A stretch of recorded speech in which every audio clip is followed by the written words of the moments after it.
Hi friends, good morning. Welcome to farmer Ashok YouTube channel.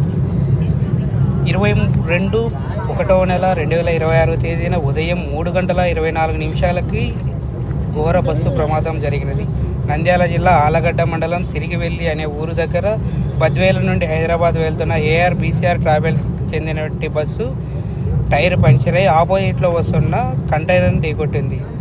ఈ container ఢీకొట్టడం వల్ల కంటైనర్లో ఉన్నటువంటి lorry driver and cleaner and bus driver ముగ్గురు మృతి చెందారు.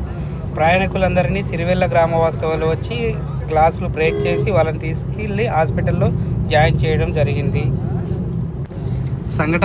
సంఘటనా స్థలానికి ఇప్పుడే ఆలగడ్డ ఎమ్మెల్యే భూమా అఖిల ప్రియారెడ్డి గారు ఇచ్చేసి క్షతగాత్రులకి ప్రభుత్వం తరపున 5 లక్షల ఎక్స్గ్రేషియా ప్రకటించారు.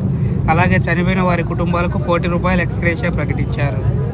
అలాగే ఇప్పుడే అందిన తాజా సమాచారం ప్రకారం రాష్ట్ర డీజీపీ గారు, హోంమంత్రి అనిత గారు సంఘటన స్థలానికి ఈరోజు సాయంత్రానికి చేరుకొని ఈ ఘటనపై సమగ్ర దర్యాప్తు చేసి రిపోర్ట్ ఇవ్వవలసిందిగా స్థానిక పోలీస్ శాఖను ఆదేశించడం జరిగినది. ఇప్పుడే అందిన తాజా సమాచారం ప్రకారం రాష్ట్ర వైఎస్ఆర్సీపీ అధ్యక్షులు, మాజీ ముఖ్యమంత్రి డాక్టర్ వైఎస్ రాజశేఖర రెడ్డి గారు కుమారుడు జగన్మోహన్ రెడ్డి గారు ఈ ఘటనపై తీవ్ర దిగ్భ్రాంతి వ్యక్తం చేశారు. అలాగే వాళ్ళకి పార్టీ తరపున ₹3 కోట్ల నష్టపరిహారం ఇస్తామని ప్రకటించారు.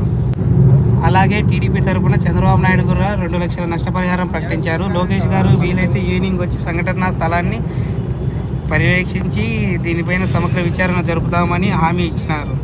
ఇక్కడికి చేరుకున్న TV9, NTV రిపోర్టర్లకి స్థానికులు శుభాకాంక్షలు తెలిపారు. సహాయ కార్యక్రమాలు దగ్గరుండి పర్యవేక్షిస్తున్న ముడవాల రాఘవేందర్ రెడ్డి గారు, టీడీపీ నాయకులు.